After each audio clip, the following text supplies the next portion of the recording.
Hello, everyone, and welcome to another episode of SAF Insights. Today, we'll look at developments in Latin America and get a recent perspective on how the region is moving forward on decarbonization with sustainable aviation fuel. We'll talk about challenges and opportunities in the region. I'm Louise Burke, Vice President of Global Aviation and North American Renewables, and joining me today is Jamie Escobar. And Jaime is Head of Fuel and Environment for ALTA, which is the Latin American and Caribbean Air Transport Association. So Jaime returned to ALTA, I guess, after 12 years in the business. He has more than 30 years in the industry, and he's worked in many different aspects of the aviation sector. So lots of expertise that we're going to try to take advantage of, Jaime. So welcome. And I wanted to recently chat about the organization that you're in that held a very successful fuel and sustainability conference. I guess it was the middle of March in Bogota. You had a great panel on stakeholders really discussing the future of SAF in LATAM. What were the main conclusions, would you say? Thank you, Louise, and good morning, everybody. Yes, 2 weeks ago, we had this big conference in Bogota, Colombia, with record attendance of airlines, stakeholders, and government officials. And we had basically three conclusions that we would like to share. The first one, of course, is how happy we are that the Colombian government has finally taken into consideration the importance of having a legal framework for the production, commercialization, and investment in SAF in the country.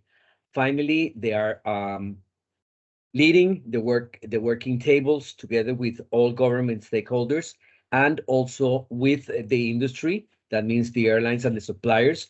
And we've already had 4 or 5 meetings in Bogota regarding what the government wants to do within the next few months. So hopefully by the end of the year, Colombia will have a set industry and framework for the future of SAF. Also, we had several other countries participating in the conference that they're also looking into the future of SAF, and only now they have come up and gave us their perspectives. We had people from Mexico, from Costa Rica, and the Dominican Republic. And of course, the idea is that we as Latin American countries will have a special mindset different from what the United States needs or Europe needs, and we'll have a combined mindset for the region. So that's going to be very interesting in the near future. That's great. It's great to hear about Colombia. I know BOD was on one of the panels, so that was exciting to see that you do have certain SAF plants that are planned for Colombia and then for other countries in the region. So just turning to a very specific area that I think that Latin America has a key advantage, which is feedstocks. We did hear a lot of discussion about feedstocks in the region.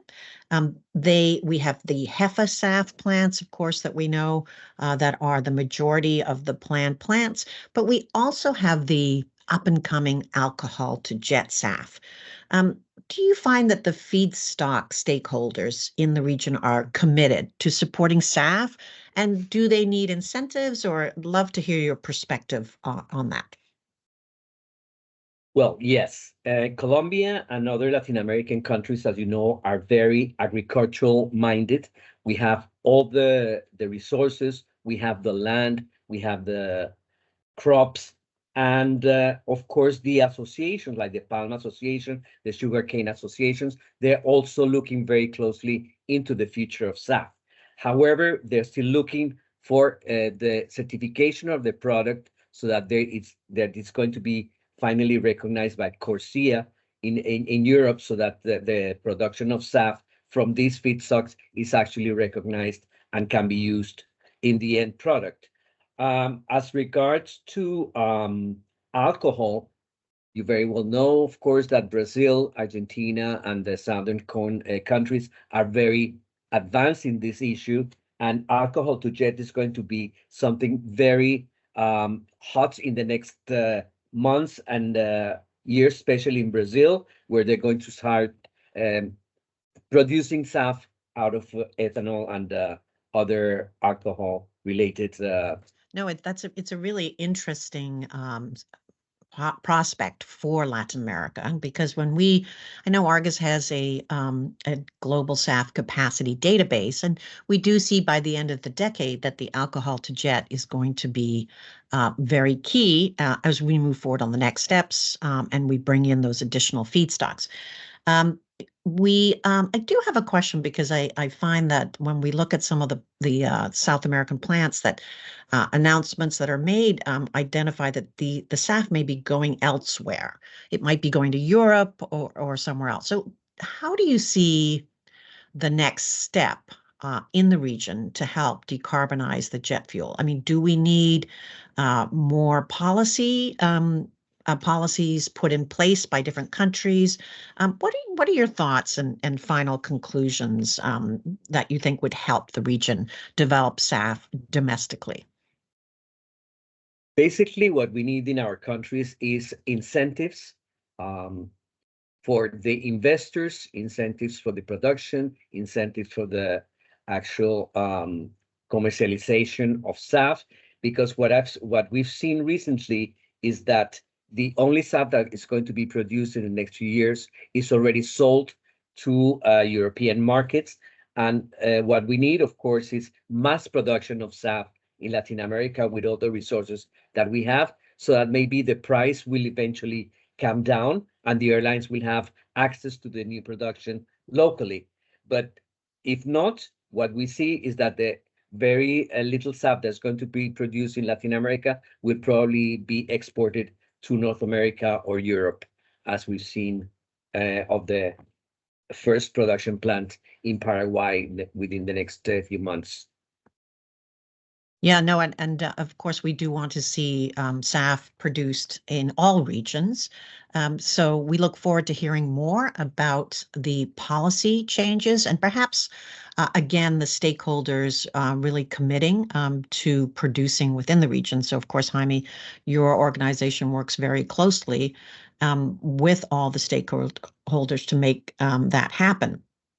So thank you for that interesting discussion. We look forward to the next session. Lots to pay attention to in Latin America. So for our listeners, if you enjoyed this podcast, please be sure to tune in for other episodes in our series, SAF Insights. And for more information on Argus Global coverage of the sustainable aviation fuel market, please visit argusmedia.com/SAF. Thank you.